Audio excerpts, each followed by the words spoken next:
Oscar De La Hoya.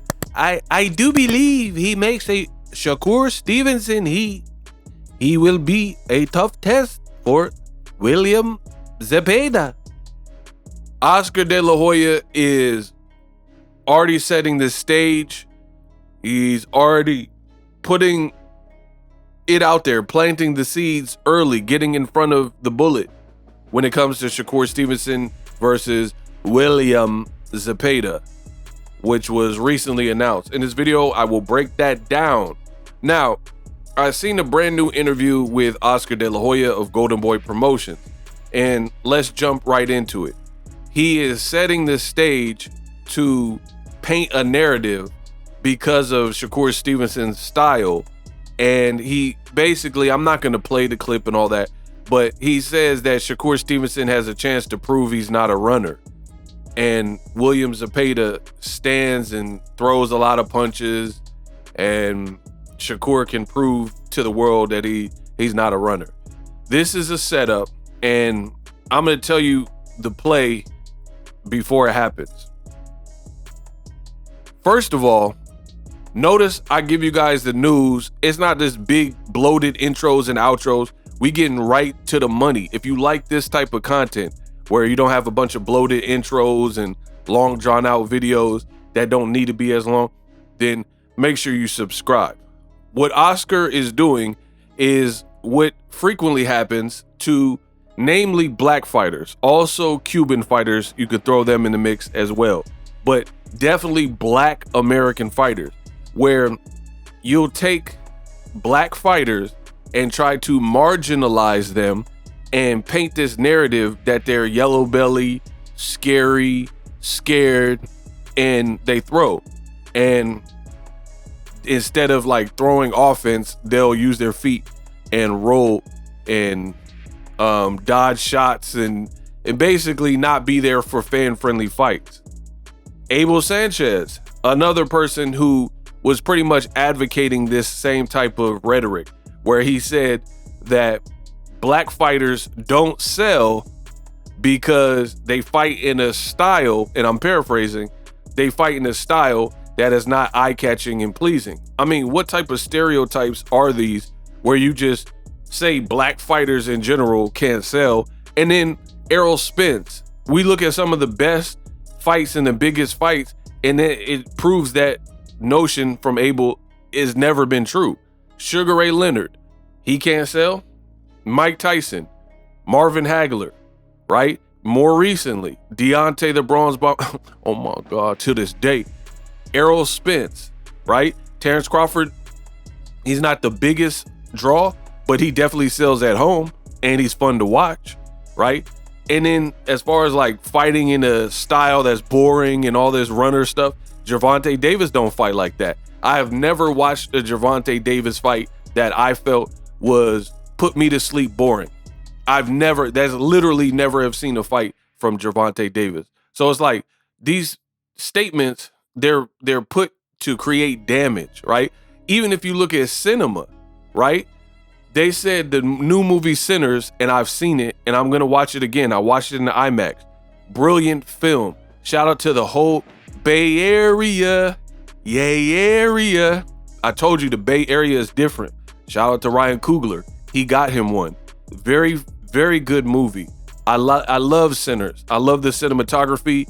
To me, it is Michael B. Jordan, his best performance to date. And I've seen his movie. He was dope as Killmonger, but he lacked that defining role to me. Like I like Creed 1. I didn't really like the other ones, but to me, Michael B. Jordan was still kind of lacking an original project where I've seen him and it was like super convincing, especially when there's no IP like Rocky movies and stuff, because that's kind of like you already have a universe. I'm talking about where you have a character that doesn't come from an IP and you have to build this character pretty much from scratch and show what you can do.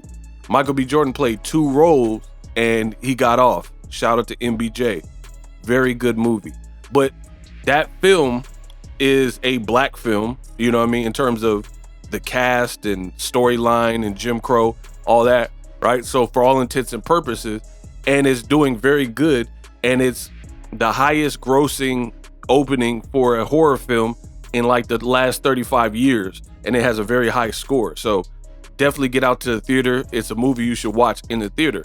So the reason I have to talk about these things is because you have people who throw other obstacles in instead of just given credit. They'll say like, oh, a black movie can't sell. But then what about Black Panther? That grossed how much money? You see what I'm saying? What about Get Out? You know what I mean? Even Tyler Perry movies. I'm not like the biggest fan of Tyler Perry movies. I haven't seen a lot of them, but it does well. Like he's making money with, and people seem to like him. You know what I mean? And the same thing in boxing. I told you, boxing is a microcosm for what goes on in the rest of the world. And you have people like De La Hoya and Abel Sanchez who will oftentimes try to put these narratives out there and fish, and it's just not true.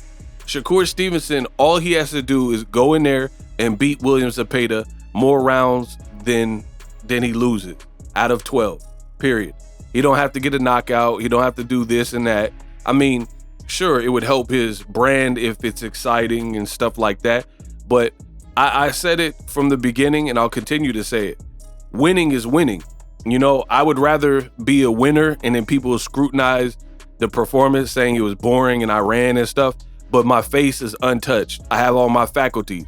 I can go home and kiss my girl, or, you know, if I had a kid, go home and kiss my baby, and I don't look like a mutilated monster. So I feel like you gotta get rid of the noise.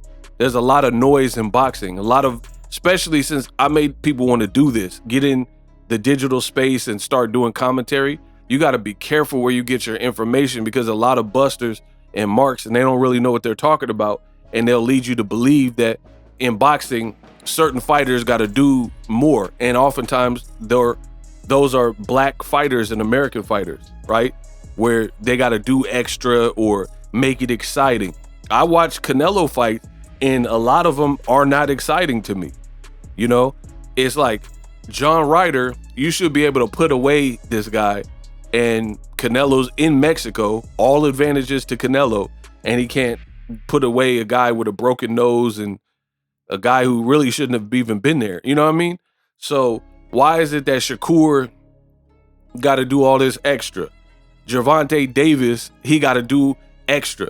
If he has a semi-close fight with Lamont Roach, and if people didn't expect that Lamont Roach would give it a go, then he lost the fight. Or Shakur has to prove that he's not a runner. Man, I hope Shakur fights whatever fight he wants and does his thing.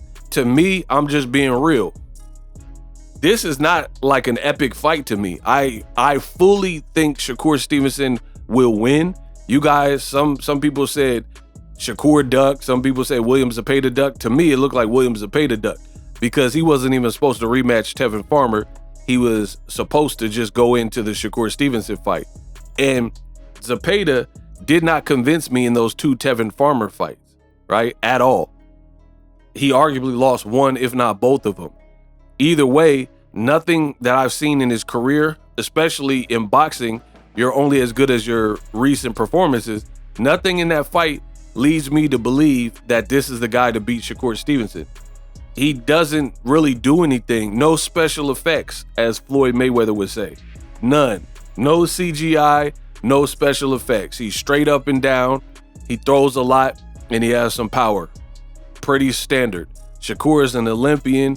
He's been in there with virtually all styles to make it at this level and have an amateur career gold medal.